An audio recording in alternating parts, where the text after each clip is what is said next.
So I'm going to call this meeting of the Government Operations Committee to order.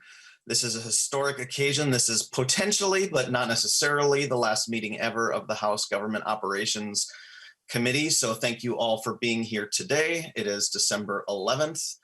We do not have, first of all, I would like to welcome our new House, one of our new House research analysts, Chelsea Griffin. She will be ably occupying the space, also formerly very ably occupied by Deb Dyson. So welcome aboard, Chelsea. Glad to have you here. Mr. Chair. So we do have a quorum, and the one item on the agenda for today is we don't have a bill number yet since we aren't in session. So, but the notice has been posted electronically. It's Revisor document number 20-9383. And because we're not in session, this is we're not able to take official action on this. So this is just an informational hearing. I will be authoring this in the regular session. So I'll just describe it. So this a new one. Oh, okay. They're so cute. They're beg your pardon? Representative Lilly, you are not muted. There, now you are.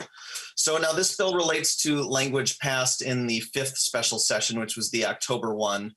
That language is scheduled to expire on January 6th. And what it does, just to refresh members and the public, it allows notarial acts to be conducted by video conference during a peacetime public health emergency. For that to happen, both parties have to be located within the state of Minnesota. There are requirements for record keeping and video retention. We initially discussed, and so the goal is, we have a testifier here who will talk a little bit more about it. But the initial language had an expiration date of May. Representative Quam, the ranking member of this committee, felt that since we are in a pandemic and the situation has the potential to change rapidly, I think we all hope certainly that it does, that we should see how things are going. So we agreed to to make the date earlier. So the expiration date is now March 31st. I think maybe I'll go to testimony first and then member questions and comments. So Alex Grundhofer is here. He's president of the Minnesota Land Title Association, and he'll testify about how this has been going so far and why there is a continued need for it. So Mr. Grundhofer, just please identify yourself for the tape and proceed with your testimony. Sure. Thank you for the introduction. My name is Alex Grundhofer. I'm the president of the Minnesota Land Title Association. Thanks for the opportunity to speak, Chairman and everyone. And again, thanks for continued support of this thing. As you know, this is our kind of second go around in extending this remote ink notary, or RIN, as I'll call it by its shorthand name. So the question before us is why extend? When it passed with near unanimous approval. So I think that the idea that it was a good idea in the beginning was probably fairly well accepted, or at least something we should try. Since it passed, the short expiration date, well, first of all, let me talk about usage. So because the need that prompted RIN hasn't gone away, and because from when the need arose to the point when RIN passed was so long, a lot of people in the industry and a lot of people that do notaries at large have found workarounds, right? Closing in a car, looking out a window, doing a drive through like a bank, if you've got facilities to do all that stuff. So business will find a way, so to speak, right? So we did survive without RIN up to the point of getting RIN passed. We made the case that RIN was a wise idea because it allowed notarization, not being in person with people. And if you can avoid being in person with people, you don't spread COVID, et cetera, right? We've established that. The short sunset date on it, I would argue, was problematic because there's a bit of training involved in trying to get everyone on board that it's something willing to do. And when it first passed, I got a lot of, wow, that's great that you got it passed. It expires when? And I was like, you know what? We weren't gonna push our luck. We just wanted to get it through and get it accepted and then see where it went, right? And letting COVID develop and that kind of thing. So the reason I think we still need to do it is because COVID cases are still on the rise. We're headed into winter. And with the implementation of RIN, I would say my company has probably done a half a dozen of them. I was on a board meeting the other day. I got a similar comment from a competitor. I can't speak to the other industries that utilize notaries, but I would say if you start to extrapolate that out with number of people, maybe there've been 1,000 RIN notaries done in the state. That's purely a guess. But it just hasn't been of record very long for people to figure out what it is, right? And also, I think that if COVID gets worse, the necessity is the mother of invention, right? And so my thought on it is that it's worthwhile extending it until we think we're out of the woods in the current environment. And with the limited time we've had it on the books, we haven't heard of any pushback from anyone that they think it's a bad idea. So to me, it does no harm having it on the books. And if we need it, we will really need it, I guess would be my last comment. So that's why I think it would pay to extend it. So love to take any questions if anyone has any. Okay, thank you, Mr. Grundhofer. Are there any questions from members? I don't see any hands raised. Representative Gomez. Thanks, Mr. Chair. This might be for you as the author of the bill or for the testifier. So, admittedly, this is mostly kind of like based on things that I've read in the press or whatever, but I'm just wondering why, it seems like we won't have full implementation of any vaccine until the summer at the earliest for people who are not on the priority lists. And so I just don't see why we would put a date in this at all, and why we don't just connect it with the peacetime emergency.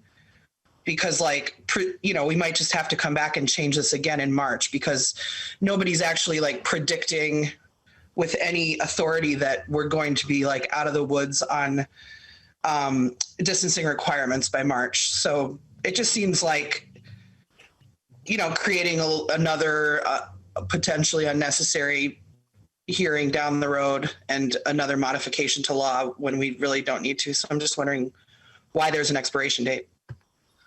Thank you, Gomez. That's a good question. I would personally be okay, extending it longer. However, we're in a situation where we need to get buy-in. I mean, frankly, from all four caucuses plus the governor's office. This is what's agreeable to people at this point. And I think this, even with an expiration date, it still does affect a meaningful change. I think 3 months, largely getting through the winter period when it might be the most important time. I mean, Mr. Grundhofer mentioned that, there have been workarounds, like sometimes utilizing outdoor areas and so forth. So, at least if we make it through these winter months, I think we'll be able to get through the period where it will probably be most beneficial. I think a lot, we've been passing a lot of measures with expiration dates. January 6th was kind of the default date for a lot of emergency measures that we passed during the end of the regular session and the various special sessions that have happened since then. So extending it incrementally seems like an option that could work and is not a terrible idea, and it does, and everyone is agreeable to doing it that way. Frankly, not a perfect answer, but that's what I can say. So, did you have a follow-up, Representative Gomez? Just if I may say, I mean, it seems like unnecessary political quibbling about something that's really just pretty common sense, and so it's unfortunate to hear that's the reason that we can't just actually connect it to the public health crisis that it's designed to respond to. So that's just my statement, I guess. And, like Prince says, sometimes it snows in April, so we can't count on being able to do things outdoors in March in Minnesota. It's just reality. Thank you, Mr. Chair. Yeah, I should point out, I have the language from the session law that we passed here. It is actually tied to the public health emergency. It starts out saying during and for 60 days after the expiration of a peacetime public health emergency. So, I mean, in the event the emergency ends before the March 31st date, then this would expire because it is tied to that. But I'm certainly hopeful that could happen, but I don't, as you said, I don't know that the vaccine will be ready, but there is a reference to the emergency in the language as it exists right now. I have, let me see, Representative West. Thank you, Mr. Chair. And I have a question for maybe you or the testifier, perhaps. And actually, I agree with Representative Gomez in terms of why do we have an expiration date at all? Like, it seems like a common sense thing that we could just do as the new normal, to use that dreaded phrase. But why is there a reason this must expire? Even say everything's normal tomorrow, why wouldn't we keep doing this in this way? As I said, it was one requirement to get agreement from all parties involved. And I know I have Representative Quam next on the list. I know he was interested in seeing how this works and how, and like not having it be a permanent change. So he might be able to speak to that somewhat as well. Representative West. Does the testifier have any insight on why, like, is there opposition to doing it? I haven't heard any anyways. Mr. Grundhofer, would you like to respond? Yeah, so that is an interesting question, and I've got my own opinion on it. I guess, which I'll tip my hand here in a second, but a ton of work was put in passing remote online notary, which is the more robust version of signing someone not in their presence. And Ron was designed in around the idea that we wanted to create closings that were, and notarizations in general, that were completely electronic, right? So multi-factor authentication, electronic application of the stamp, people not being in present, right? And so the heartburn that has arisen around RIN is the thought that RIN is ripe for fraud. I don't think so. Honestly, RIN is just like a normal notary. So if you would criticize RIN, you would criticize a normal notarization process, right? But I think because of all the political capital that was spent to get Ron passed, there is a reluctance to try to water down Ron by creating a less sophisticated competitor to Ron. And also, there are a lot of companies that have invested heavily in Ron in the mortgage space. That when you mention RIN, they don't want to talk about Ron because they spent a bunch of money, or they don't want to talk about RIN because they spent a bunch of money on Ron. So yeah, that's the blowback. Thank you, Mr. Grundhofer. When I neglected to think of the competing pressures for Ron and RIN when I responded to Representative Gomez's question as well. So that's helpful clarification because that makes a lot of sense as well. Representative West, did you have a follow-up? If we can work towards that, to me, this is one of the things where we could just improve it for everyone. I mean, except for, I guess, the people who spent money, but maybe we can figure out how to make that work. Maybe not this time, but in next session, like real session. Sure. So thank you, Representative West. Representative Quam. Thank you, Mr. Chair. And that last comment touched on a main point that I had we want to look at this when we have a regular session. There's more debate, discussion. We have more public visibility and public input. And frankly, we should not get used to the special session way of, abbreviated. We need to take a serious approach to this because it's not trivial. And the thought is that we should, in the next session, have a much better view and understanding and maybe flesh out what we want to do long-term. I very much anticipate we will have a long-term remote processing bill, and we may have an emergency provision so that if there's a health emergency or if there's a disaster or something, we would facilitate an option for that. And I don't think that we can give justice to the debate and the development of this bill doing it special session, that churn.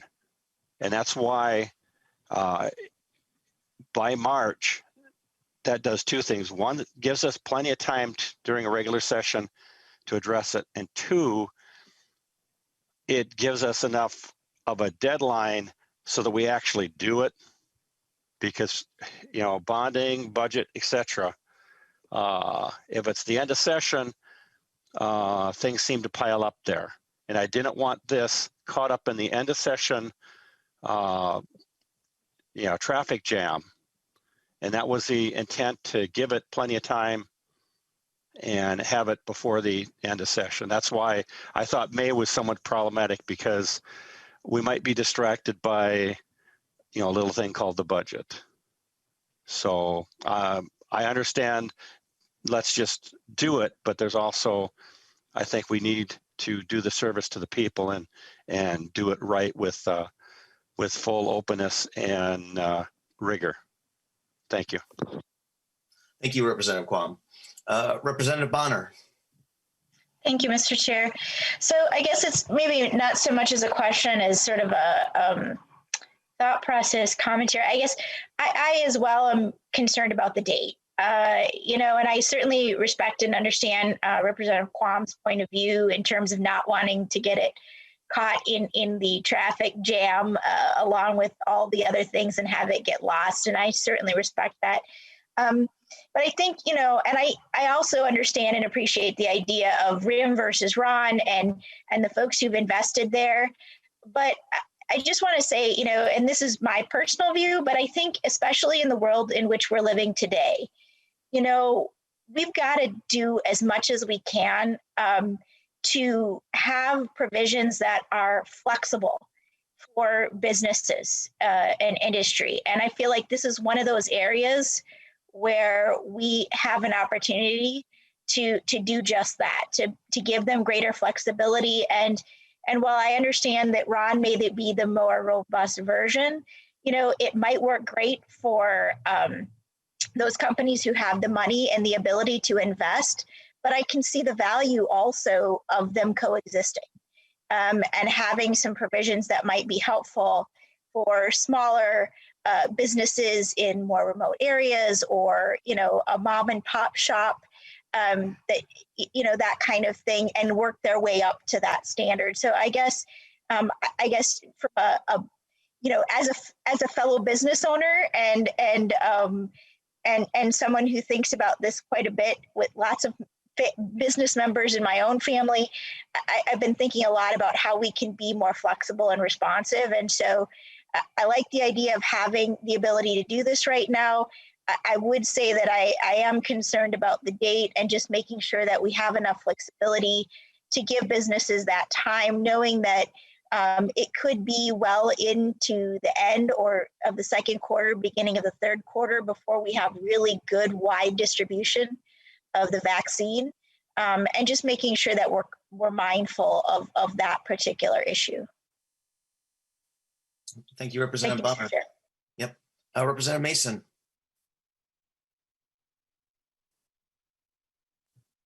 Thank you. You are muted right now. Does that work? Yep. Okay. Thank you, Mr. Chair. Initially, when I saw the date on this, I was disappointed as well. I mean, it's only 3 months away, and we know that things are not going to change dramatically between now and March. And I did understand Representative Quam's argument for continuing it, but since it took us till October to get a really important bill like the bonding bill passed, I think he's being overly optimistic. I hope not, but I would rather go later than not. But again, I understand if it's settled, I'll certainly vote for it, but it does seem like it's a waste of our time to go back again and just do it when we know things are not going to change till probably after we're out of session next year. Thank you. Thank you, Representative Masin. Representative Vogel. Well, thank you, Mr. Chair. And having had it use the documents, sometimes in a legal context, this type of thing never matters till it matters. And with all of the fraudulent activity that we're exposed to, whether it's through the internet or whatever, I tend to agree with Representative Quam's thought process of think this through. I know I won't be there for this when it would be renewed, but I do have a concern, and I voted in favor of the more complex electronic notary thing. And I was fine with that because of the way it was structured. But, you know, I think at times we tend to move a little too quickly because we're used to doing that on different things that have happened because of the virus.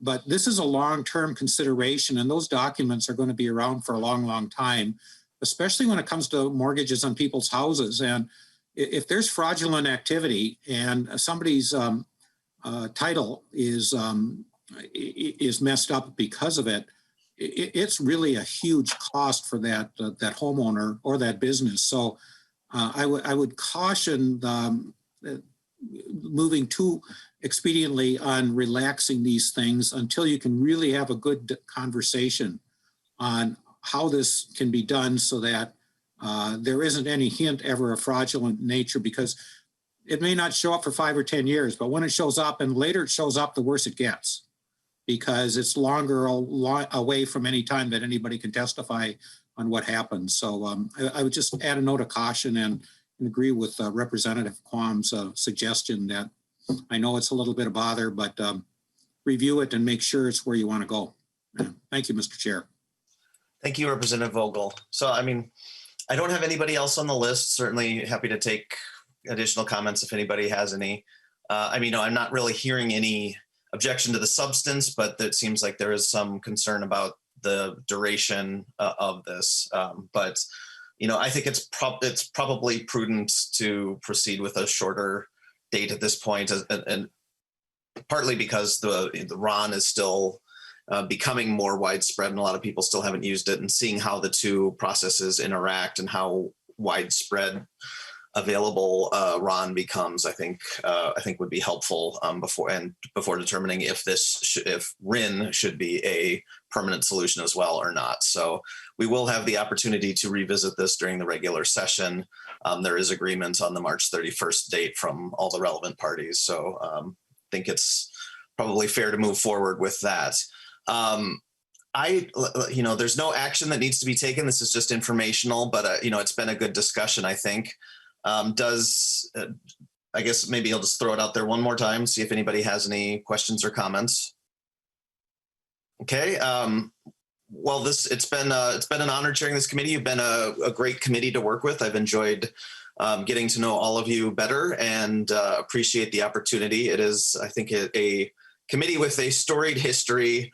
It may have a questionable future, but we can all, I think, feel good about ourselves for being a part of the history of this committee. So thank you. And I guess with that, I will adjourn the meeting.